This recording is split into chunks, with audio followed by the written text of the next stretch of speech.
Before the Europeans came to this land, the Blackfoot, Cheyenne, Comanche, and Sioux ruled the Great Plains. The Blackfoot lived in the northern plains near what is today the Canadian border.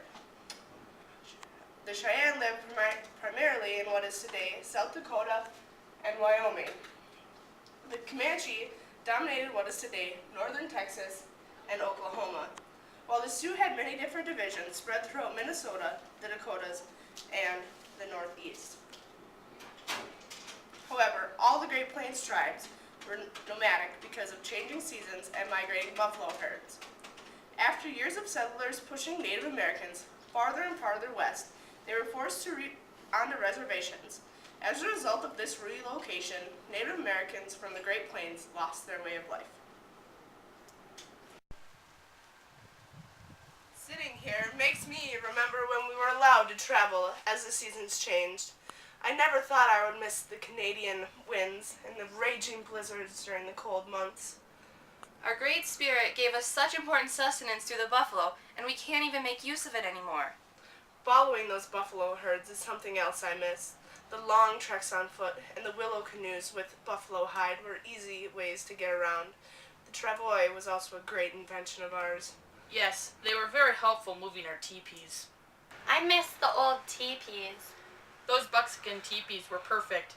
They were warm in the winter yet cool in the summer. The opening let the smoke out and kept the rain out. Our buffalo hide clothes were even better.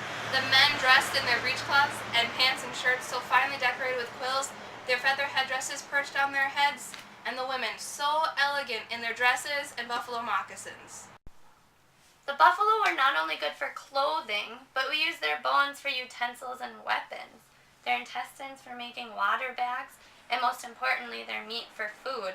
Along with the buffalo, I remember hunting and consuming deer and elk. Or when we would grow food along the banks of rivers, but more often than not, we would gather wild-growing corn, beans, and squash to eat.